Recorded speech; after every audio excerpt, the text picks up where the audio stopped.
Hello, this is your brain on drugs, and this is the punk rock psychiatrist. So today, getting back to the ADHD series, we're going to start talking about stimulants. And so I'm going to do an introduction to the stimulant medications.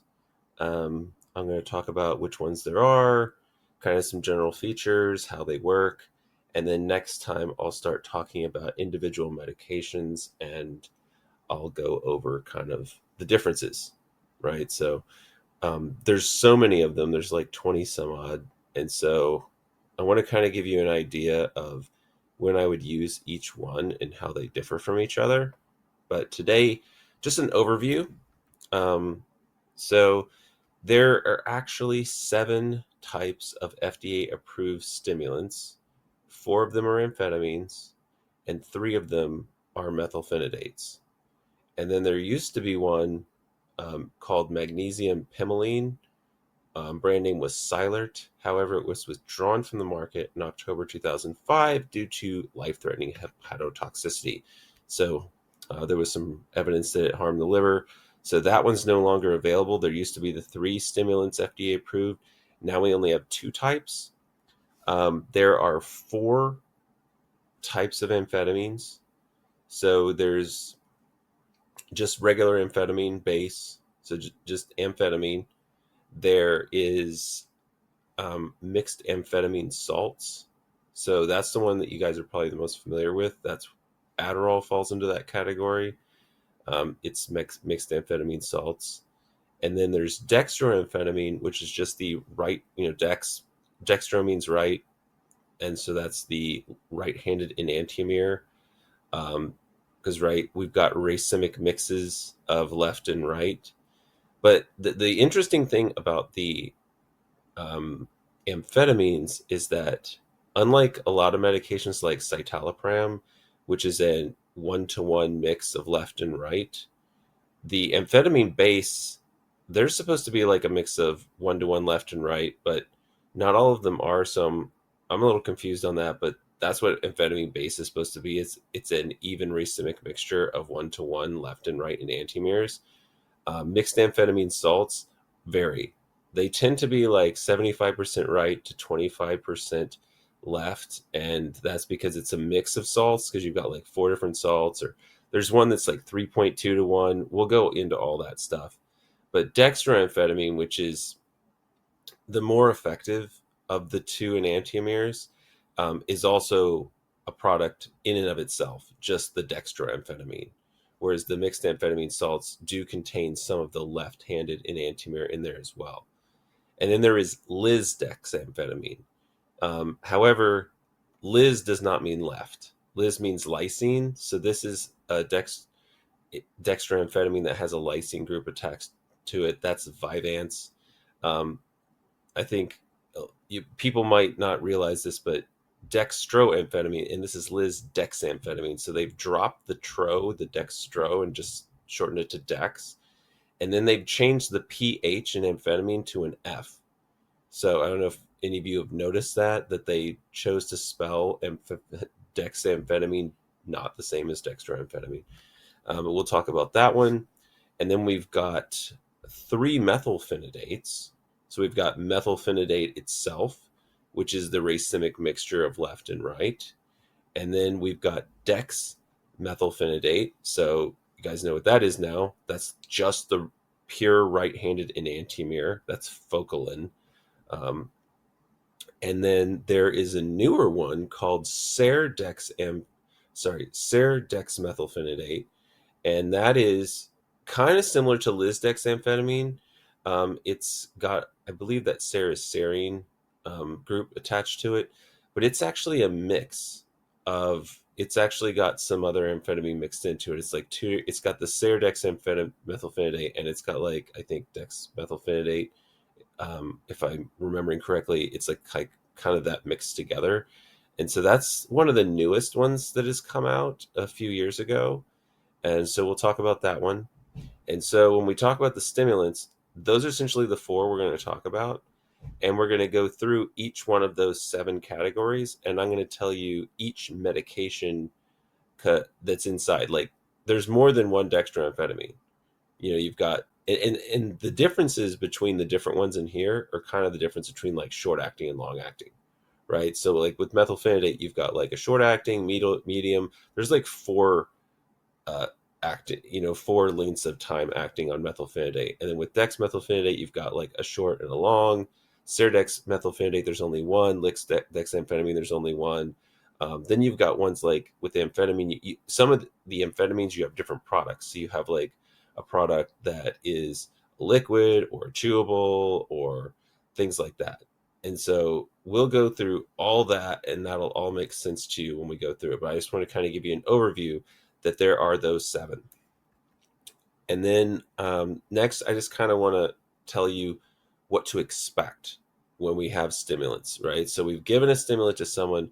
What symptoms are likely to respond well versus which ones maybe are not going to respond too well, and what could we possibly do about that, right? So the symptoms that respond best are like the symptoms that you would kind of think about when you think about having poor attention. So distractibility, right? So when someone is easily, their attention is easily kind of put onto something else rather than what that they were trying or wanting or supposed to pay attention to. So it helps focus them in on the thing that we want them to pay attention to. Mind wandering, which is kind of similar to distractibility. I think of distractibility more like something happened and that caught your attention, whereas mind wandering would be more like you just stopped thinking about, it's like daydreaming, which is actually the next one. But mind wandering, just kind of like, oh, you're just kind of going from thing to thing to thing and you're not really paying attention to what's going on.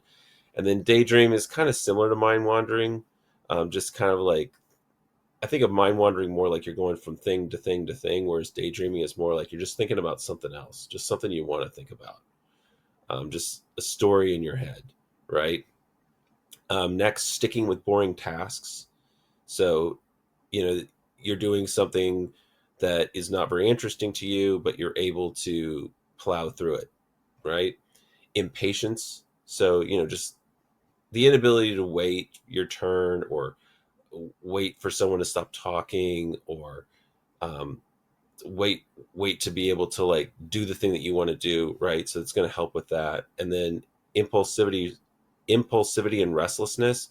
So that's kind of the hyperactivity, right? So the impatience is kind of tied into the hyperactivity, but the impulsivity and the restlessness is also kind of tied into that, where you just can't hold it in. You just have to say something. You just have to do something without thinking, or restlessness where you're like bouncing your leg, moving around, that kind of stuff.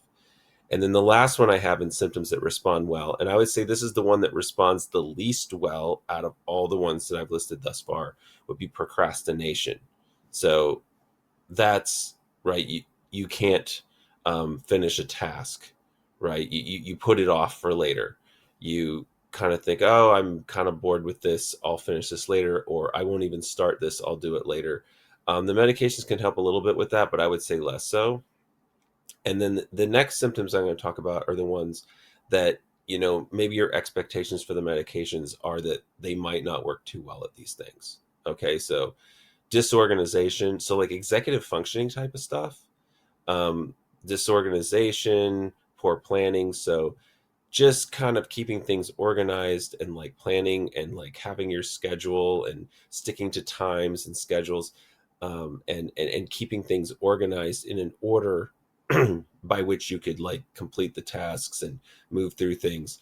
The medications, that's more of like a skill. um, that I think the medications might help you to develop that skill, but they're not going to give you that skill. Okay. The all the other things we kind of talked about were like what you think about of attention deficit, like not having attention, and hyperactivity, like impulsivity, impatience, things like that.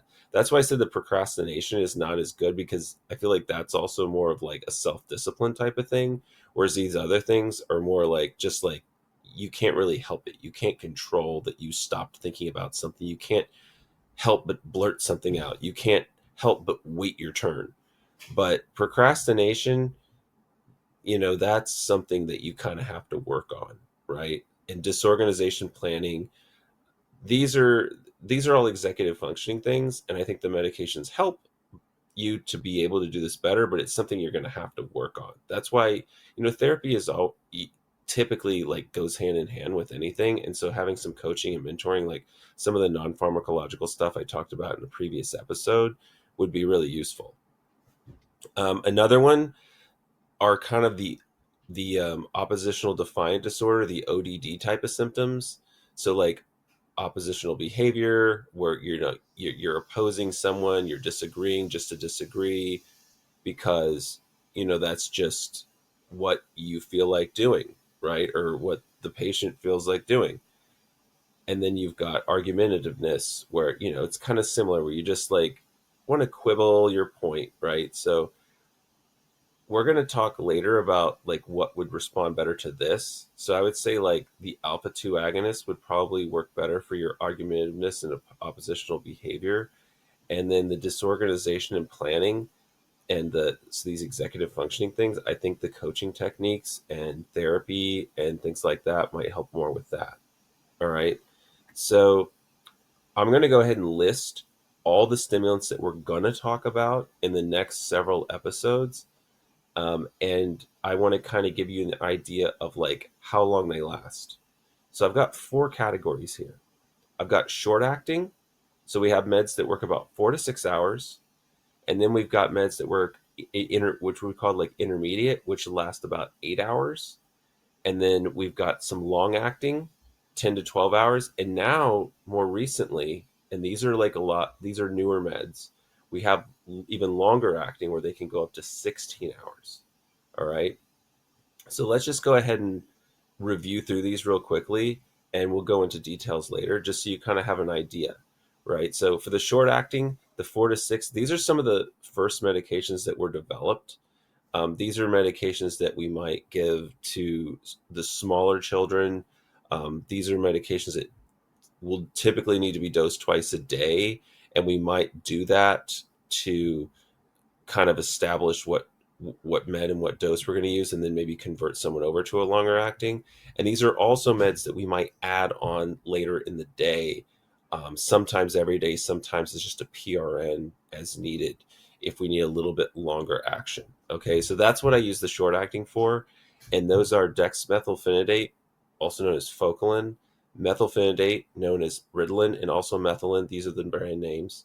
Dextroamphetamine, we've got dextrostat, dexedrine, Procentra, Zinzetti, and then we've got dextroamphetamine, amphetamine. So this is mixed amphetamine salts, or sorry, that's not mixed amphetamine salts. It's dextroamphetamine, amphetamine. So that's the amphetamine base. That's Evakeo, and then we've got the mixed amphetamine salts, Adderall IR. Just like this would be Focalin IR, this would be Ritalin IR. These are all the IR preparations. So those are all our short acting. There's quite a few. All right. Next, we've got a few intermediate acting, the ones that are about 8 hours. So only methylphenidate is in this category. We don't have any amphetamines in this category. So there is a Ritalin SR, sustained release. We have several different Ritalins. So we had our first Ritalin methylphenidate, which is IR. This is Ritalin SR. And there's a couple other branded products that are basically the same thing, Metadate ER and Methylene ER. I'm not even sure if these are produced anymore. A lot of the time, once the branded products have been out for a long period of time, they stop making them, and the only thing that's available is the generic. And see, this would be like methylphenidate ER, is what the generic would be called, right? So it can be a little confusing because the branded product might be SR, but then the uh, the generic product's ER. But when I go through this and I talk about what's generic and what's not, I'll tell you what the name of the generic products are so that you can kind of like understand what those are. Next, we've got the long acting, and these used to be our longest acting ones, 10 to 12 hours. So these are kind of like the XR preparations of the IR meds. Okay, so here we've got mixed amphetamine salts. This is where Adderall XR is. Okay, so then we've got the dextroamphetamine, amphetamine. So that's the amphetamine-based racemic mixture. We've got Dynavel XR and Adzenys ER. So Adzenys ER, Adzenys XR ODT, those are kind of the same acting product, but they are different formulations. of how you take them. And then we've got dexmethylphenidate ER, that's Focalin XR. We've got methylphenidate ER, which is Metadate CD, Ritalin LA, Concerta, Daytrana, Quilovan XR, Quilichu XR, Cotimpla XR ODT, Jornay PM. Lots of methylphenidate ERs. Um, and then the next one we have is dextroamphetamine, uh, which is Dexedrine Spancels and Zelstra. And then lastly, we've got lisdexamphetamine, Vyvanse. All right, so those lots of long-acting preparations, and you've got liquids, you've got chewables, and it's so cool that we have long-acting liquids. And you're probably wondering, how can a liquid be long-acting? You're going to find out. All right, so lots of stuff to choose from in that category, and then we've got a few here that act extra long. All right, so we've got a few. We've got these are around 16 hours. Methylphenidate, there's Aptensio XR and Adhancia XR. And then you've got, remember I mentioned the Ser dexmethylphenidate, and I said it was combined with something else. I was right. It's Ser dexmethylphenidate mixed with a dextromethylphenidate IR, and that's called Astaris. And that's because it kind of is, it's got that serdexmethylphenidate, which is a long-acting preparation, and it's got that short-acting dexmethylphenidate added on at the end to kind of give it that extra boost. And the next one's similar. So the amphetamine version is dextroamphetamine, and then it's amphetamine midaeus, and it's kind of it's like a triple acting formulation. So we've got a few of the long acting, but a lot of these are still on patent and they're expensive. And so I would be more in favor of combining like generics. All these long acting ones are expensive. So I would go, or the longest acting ones. So I would probably, if I needed that, add a short acting onto a long acting to be easier to approve and save money for the medical system. So those are all the meds that we're going to talk about in the upcoming episodes. So now that we kind of got that out of the way, let's talk about the history behind these meds. They've been around for a long time. Now, when we talked about antidepressants, they started around the 50s. The same can be said for the antipsychotics. Um, Benzodiazepines, I think, were around that same time. Barbiturates came out a little bit earlier. Um, the oldest psych drugs we have are opiates, if you want to include them, and stimulants. All right, so amphetamine is one of the oldest meds, really, that's still used today. Aspirin's another one. These are meds that came from the 1800s. All right, they've been around forever. I mean, aspirin and amphetamines and opiates are like, I don't know which specific opiates, but those are the three that come into my mind that were actually like isolated and kind of maybe their use was a little bit after that, um, but their discovery, right? So lithium and valproic acid were actually discovered around that time, but their use didn't come in until much later. So amphetamines originated from a plant called ephedra vulgaris. It's known as ma wang in China. If you are aware of Chinese medicine or you've ever heard of ma wang, spelled Mahuang, that's kind of where these came from. All right. Ephedrine was isolated from the plant. So the plant's name is Ephedra vulgaris. So that's its like genus species. Ephedrine is the chemical that is the stimulant that's in the plant. It was isolated in Japan in 1885, and then a synthetic analog, which we think about as amphetamine. So amphetamine is a synthetic analog of ephedrine. So when you think about the opiates, you've got like the natural opiates, and then you've got the synthetic opiates. Synthetic, like fentanyl would be a synthetic opiate. A lot of them are synthetic. Okay. So they synthesized something that was similar to ephedrine, called it amphetamine. It was synthesized in Germany in 1887. Its stimulant properties were discovered in 1927. And then amphetamine was actually sold as a branded product known as Benzedrine in 1933 as a nasal decongestant, right? So that they actually work for that. It's kind of like how the opiates were used for diarrhea when they first came out. Um, and if you know about Imodium is actually an opiate that does not get absorbed very well at all unless you take it in really high doses. It's actually an opiate, but it's over the counter because it doesn't get into the brain. It can if you take enough of it. Of course, I don't recommend that, but that's actually an opiate. They're used for diarrhea, and the stimulants are used as a nasal decongestant, right? When you think about what do we use at the store for nasal decongestants, right? The phenylnephrines, which don't work, or the pseudoephedrine, right? So remember, ephedrine was the chemical. Pseudoephedrine is kind of similar to that. It's a little harder to get now because you can actually make amphetamines out of it, right? That is the nasal decongestants. And I think you can understand now, oh, that makes sense that amphetamines were first used as nasal decongestants.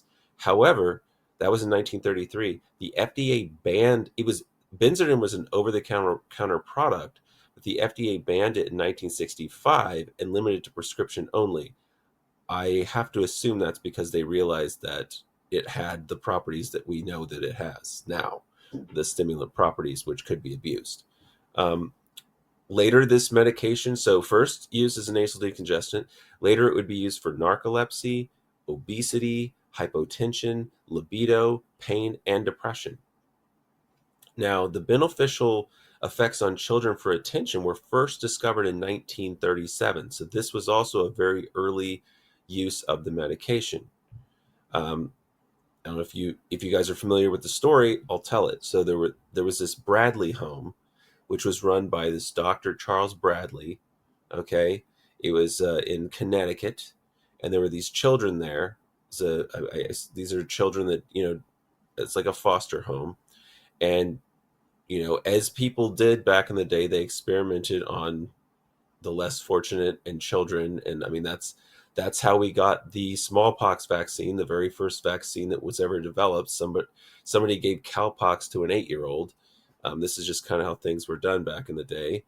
So Dr. Bradley performed LPs, so that's lumbar punctures, which is not a pleasant procedure, on all children in his Bradley home, with the thought that it might elucidate their developmental disorders. Um, and then the children got these headaches lasting 1 to 2 weeks after the procedure, right? Because you get a headache after you have your cerebral spinal fluid drained out of your spine, and then you have lower pressure, um, and that causes a headache. So Dr. Bradley hypothesized that Benzedrine, right, or the nasal decongestant, might relieve the headaches. Just kind of a guess. Hey, maybe this will relieve the headaches. And then he noticed that their academic motivation improved significantly while taking the medication. Hence was born Stimulants to treat ADHD. All right. How was methylphenidate? Where'd that come from? Well, that was in Switzerland. So this Dr. Leandro Panizone at SIBA, which is now known as Novartis, he altered amphetamine molecules to produce methylphenidate in 1944. It was initially was the idea was to use it to reverse a barbiturate induced coma. So you induce a coma to do a procedure on a patient or whatever you needed to do with a barbiturate, and then you want to wake them back up. And so we use this methylphenidate. And then, as researchers did back in the day, Dr. Panizone actually experimented on himself and his wife. And his wife's name was Marguerite. He called her Rita. And you see where this is going. So she said that it helped with her tennis game. Um, and so he named the drug after her, Ritalin, right? Ritalin. So that's where we got that name from. It was then approved for ADHD in children in 1961, but it really took off in the 1990s. So amphetamine and methylphenidate were also extensively used on both the Allies and the Axis powers during World War II to keep troops awake. And we all know that Hitler was on a boatload of stuff. He was on uppers, downers, inners, outers. Like, I don't know. He was on a bunch of drugs.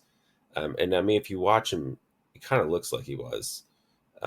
He was on amphetamines. He was on opiates. I mean, I can't remember what else he was on, but these were used a lot for stimulants. I remember when I was a kid, my mom used to tell me that like actors and actresses would take barbiturates to put themselves down, and they would take amphetamines to ramp themselves back up for their like long performances and so forth.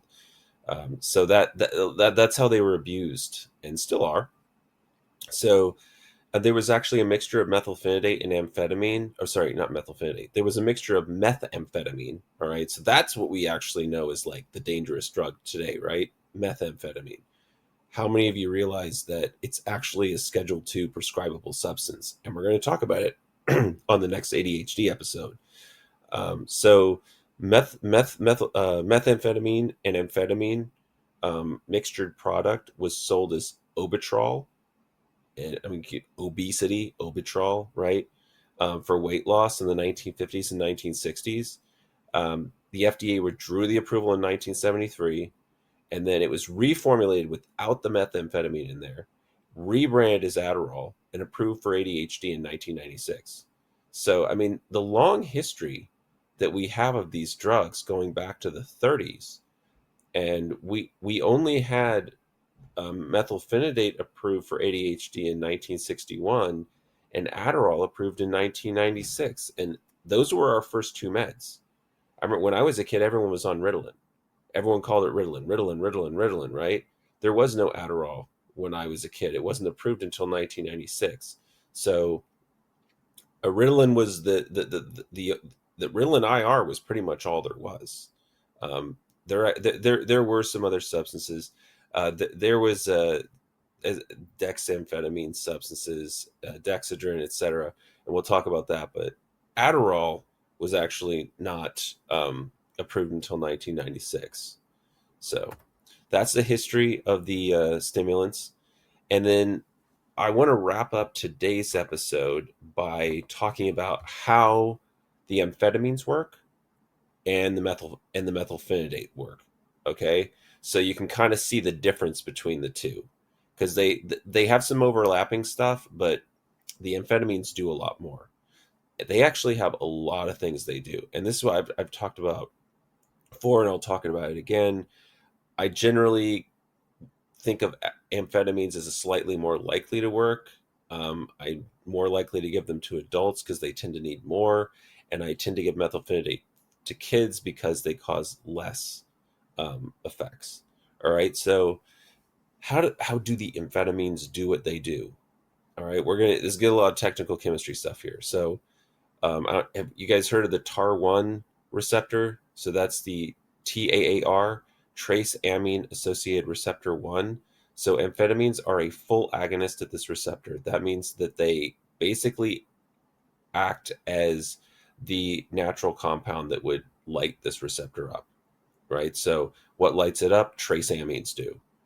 Amphetamines is an amine, so it has a full agonist at the TAR1, and so it's a little complicated what effect this has, but it goes through protein kinase A and C, get phosphorylated.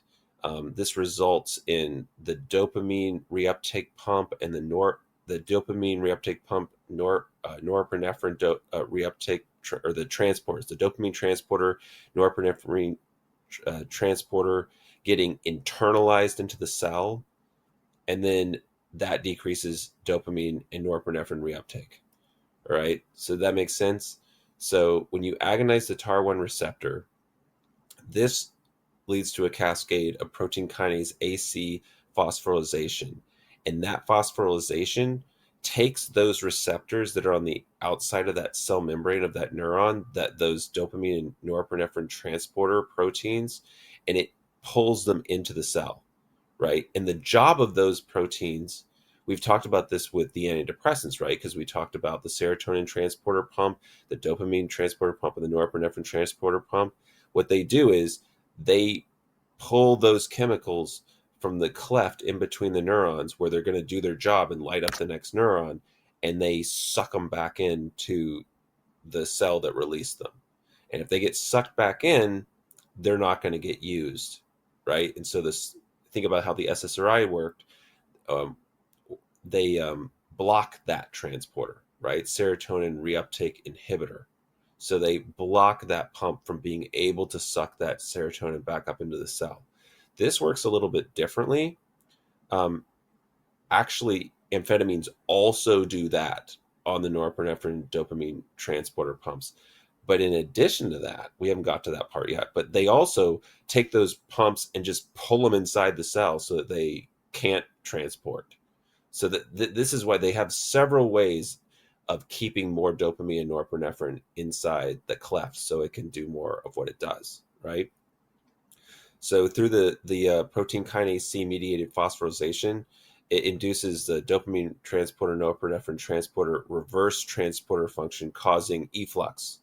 So it also does that. So this TAR1, it pulls those things back in so that they can't transport those chemicals back up into the cell where they won't be used.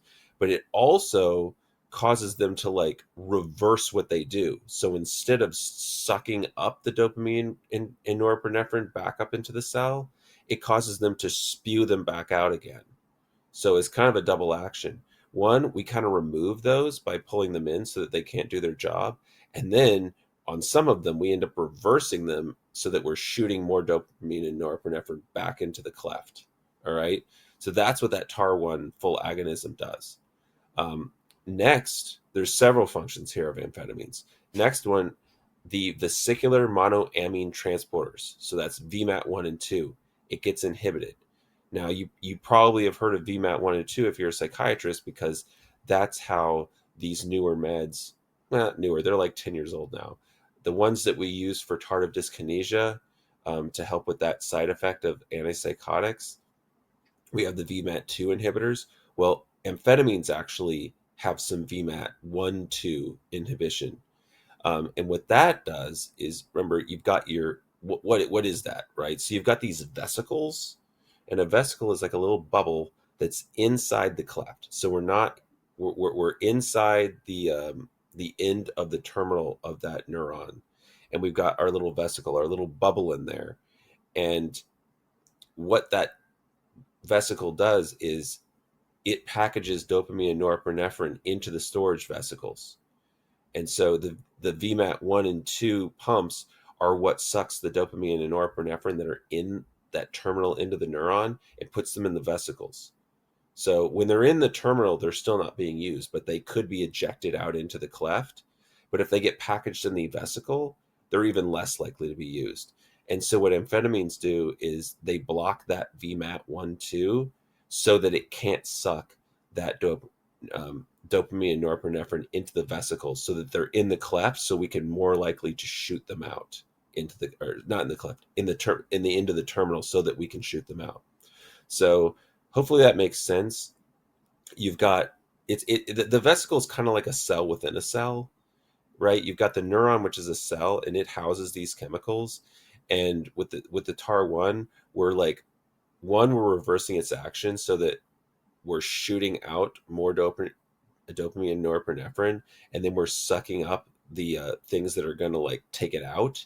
But then on the VMAT side of it, we're actually preventing more of it from being put into storage vesicles where it can't be used, right? So that it'll be out there so that we can shoot it out. All right. And so then we've got VMAT2 uptake. So amphetamines actually pass through the VMAT2. That's that transporter, right? That's on those vesicles. And it induces a collapse of the vesicular pH gradient. which results in releasing dopamine and norepinephrine. So this is kind of similar with the TAR1. Remember, so the TAR1 had this effect of internalizing that receptor, but also reversing it so that we put more out there. Well, the effect that it has on the VMAT2 is, one, it blocks the VMAT from transporting the chemicals into the vesicle, but then the amphetamine actually goes through the VMAT2 transporter and causes the vesicle to collapse so that it releases the dopamine and norepinephrine that happened to be stored in there in the first place. So one, it makes it hard for it to store it, and two, it takes whatever was stored in there and shoots it out, right? So kind of a double action there. And then the next thing that it does, it's an NDRI. It's a norepinephrine dopamine reuptake inhibitor. Okay, so now our action is actually on that dopamine norepinephrine transporter pump. So the amphetamines actually enter the cell through that pump, and that competes with dopamine and norepinephrine. So it essentially blocks the reuptake. But when we talk about the NDRI, the norepinephrine dopamine reuptake inhibition effect of this medication, this is the effect that causes there to be more norepinephrine and dopamine in the synaptic cleft to have action on the postsynaptic terminals, okay, to the next neuron. There is a difference between dextroamphetamine and levoamphetamine. Dextroamphetamine has a Ki value on the norepinephrine transporter of 6.6 to 7.2 versus a dopamine transporter of 5.8 to 24.8. And levo has on the norepinephrine 9.5 for the norepinephrine transporter and 27.7 on the dopamine transporter. So what you'll notice is the lower the number, the stronger it is. So to break that down, relatively, the levoamphetamine has a little bit more effect on norepinephrine reuptake inhibition, which is going to have a little bit more of the cardiovascular effects of increased heart rate, increased blood pressure. Dextro has more effect on the dopamine transporter, about 3 to 4 times more than the levo, that's where we get our central nervous system stimulation, kind of the effects that we're trying to get to treat the ADHD. So the dextro works more for ADHD. Now, that's not necessarily something that we want with every patient. And so this is another difference that we're going to find in a lot of these amphetamine products is the ratio of dextro to levo. Some of them are a 50-50 mix, some of them 75-25, and some of them 100% dextro. Okay, so it does a lot of things to those pumps. It blocks them from working. It takes them up so that they don't even exist. And then it causes them to reverse function and shoot the stuff out the other direction. So, and then it works on the vesicles as well in a couple of ways. So amphetamines do a lot of stuff. I mean, I'll just tell you what methylphenidate does right now. It does the NDRI and that's it. It doesn't do any of this other stuff. It doesn't affect TAR1. It doesn't affect VMAT 1, 2, none of that. It just does the NDRI. Okay. So if the amphetamines are mostly having their effect on dopamine and norepinephrine, but they can have some effect on serotonin as well. But it's much less, and you'd have to take a lot more. All right. And then at high levels, it actually can act as an MAOI as well. So it's got some monoamine oxidase inhibition activity at high levels. Okay, so that that was a type of antidepressant that we talked about. So those two last functions are not something that you need to worry about a lot at the doses we're giving patients, but people that are like abusing this, they may be getting some of that function as well. All right. So, and then if you've got my slides, I've got this drawing that I actually stole from Wikipedia, and it shows all this. It shows the internalization of the pump. It shows the efflux. It shows the vesicle, or you can just go on Wikipedia yourself and find this cool drawing. I think it does a good job of illustrating the PKA, the PKC, the trace amines, the amphetamines, the dopamine, the phosphorylation, all that. You can kind of trace it. All right. Um, but then like the amphetamine can actually like it can go through the transporter pump, but it can also just diffuse across the membrane. All right. So amphetamines can get all up in everything. All right. So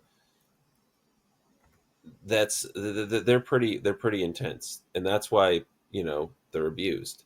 You don't really hear about methylphenidate being like a street drug, okay? Because it's just an NDRI, and so you may be thinking to yourself, isn't bupropion just an NDRI? And didn't I mention before that bupropion is like fourth line for treatment of ADHD? Well, if it's exactly the same thing as methylphenidate, then like why is it so much like less effective? Well, it has to do with a lot of stuff, right? Because I mean, these drugs, they have different half-lives, they have different um, intensities of effect, they have that they might be stronger on different things. And so a couple things that I've been able to actually dig up is that one, when you look at the KI values, which we talked about a long time ago at the beginning of the depression series, so the lower the KI, the stronger that a chemical interacts with that receptor, right? So when we look at um, methylphenidate, its Ki for the dopamine receptor is actually probably about 7 times higher than that for the norepinephrine one. So 121 versus 788. And then Focalin, which is dextromethylphenidate, is about 206 to DAT and 161 to NET, dopamine versus norepinephrine. Bupropion is like, doesn't have as much dopamine reuptake inhibition. So methylphenidate does quite a bit more on the dopamine side of things, and that's where we're getting the majority of our benefit. But there is benefit from the norepinephrine as well.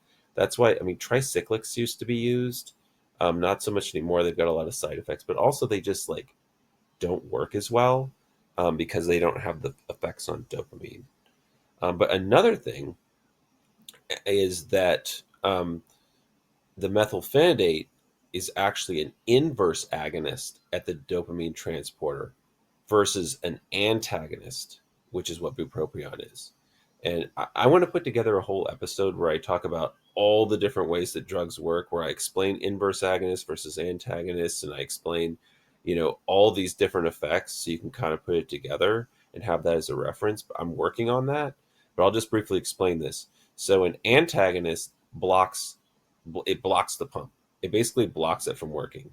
But an inverse agonist like extra blocks it, right? So it basically does it more so that it has like a stronger effect, if that makes sense. So it does more than just block it. And so it has a stronger effect on that receptor. So therefore, it's stronger than bupropion. All right. And so doing these things, right, on the norepinephrine dopamine reuptake inhibition can increase alertness, reduce fatigue, and improve attention. Right, those are the effects that we're getting. Um, and then methylphenidate, I've already mentioned it was initially used as a barbiturate-induced coma, but also narcolepsy and depression. And um, we still use stimulants for narcolepsy, and often at higher doses, to try and keep the patients awake so that they don't have the sleeping spells, right? And so we'll talk about narcolepsy when we get into the insomnia series, and I'll talk about all the treatments for that, but this is one of them. We use sedatives, and there's some newer meds out there too. So methylphenidate was also used to treat memory deficits in the elderly. And as I said, it began use in the 1960s for ADHD in children, and was actually, um, it amphetamines were actually a little bit earlier. They came about in the 50s. And so on the next episode, I'm going to try and go in chronological order as best I can, but there will be some jumping around because I'm going to go by category. And because amphetamines got approval first, I'm going to talk about them first. And so we're going to kind of go in chronological order, and we're going to go by, remember I talked about the 4 different types of amphetamines. You had the base, the lisdexamphetamine, the mixed amphetamine salts, and the dextroamphetamine, or And we'll talk about the drugs in those categories. We'll talk about how they're different, which ones are available, which ones aren't anymore, you know, when you would use them. But hopefully this was kind of a good intro for you, and you're looking forward to actually, like, I don't know if I'm going to get through all the amphetamines on the next episode, or if I'm going to have to break those up into like a part one and part two. We'll see how far I get. There's quite a few of them, but we'll go ahead and go through those. And just to kind of tell you what the song and the reason for the song I picked today, I went with "Disconnected" by Face to Face. I've used a Face to Face song in the past. This is probably their most famous song. It's my favorite song of theirs. They put it on both their first album and their second album, and it's a really good song. But I just think the idea of disconnected is like somebody with ADHD might think that they're disconnected from things. So thank you for joining me, and I will see you next time.